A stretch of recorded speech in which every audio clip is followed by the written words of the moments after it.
అంబేద్కర్ కోనసీమ జిల్లా కాట్రేనికోన మండలం దొంతికుర్రు గ్రామంలో ప్రభుత్వం ప్రతిష్టాత్మకంగా చేపట్టిన రాజముద్రతో కూడిన పట్టాదారు పాసు పుస్తకాల పంపిణీ కార్యక్రమంలో జిల్లా కలెక్టర్ మహేష్ కుమార్ పాల్గొన్నారు.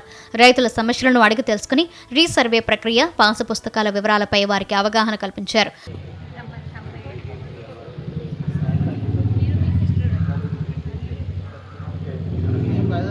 ఈ పట్టాదారు పాస్బుక్స్ ప్రింటింగ్ అయ్యి వచ్చాయి. అందులో చాలా తప్పులు, అంటే ఆధార్ కానీ, పేరు కానీ, మొబైల్ నంబరు ఇలాంటి తప్పులు పాస్ పుస్తకాలు ఇంతకుముందు వచ్చాయి. సో వాటన్నింటినీ కూడా కరెక్షన్ చేసి ఆ కరెక్షన్ని ప్రతి రైతుకి చూపించి వాళ్ళు ఓకే అన్నాకే ప్రతి కొత్త పాస్ పుస్తకం ఇవ్వాలి అనేది ఇప్పుడు ఈ గవర్నమెంట్ యొక్క డెసిషన్. సో దాని ప్రకారం మనం ఈ దొంతుకూరు విలేజ్కి సంబంధించి ఫస్ట్ ప్రతి మనకి ముందర ఏదైతే ఫైనల్ ఆర్ఆర్ ఉన్నదో దానికి సంబంధించి ప్రతి డేటాను కూడా వెరిఫై చేసి సబ్మిట్ చేసాము.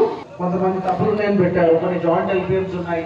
ఇప్పుడు ఇందాక చెప్తున్నారు వాటర్ బాడీస్ అని ఇంక్లూడ్ ఉన్నాయి.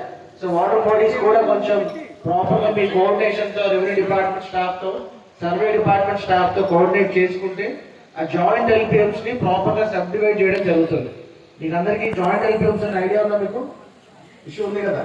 సో అంటే అప్పట్లో డిమార్కేషన్ సరిగ్గా జరగక ఇద్దరు ముగ్గురు కలిపి ఒకటే ఎల్పిఎం ఇచ్చేసి అదే నెంబర్ అందరికీ పాస్బుక్ లో ప్రింట్ చేశారు. సో అలాంటివన్నీ కూడా మీరు కొంచెం యాక్టివ్ గా ముందుకు వచ్చి సర్వే డిపార్ట్మెంట్ తో, రెవెన్యూ డిపార్ట్మెంట్ తో కోఆర్డినేట్ చేసుకుని వాళ్ళ యొక్క ఫాలోఅప్ చేసుకుంటే దాన్ని మళ్ళీ సబ్ డివైడ్ చేస్తారు.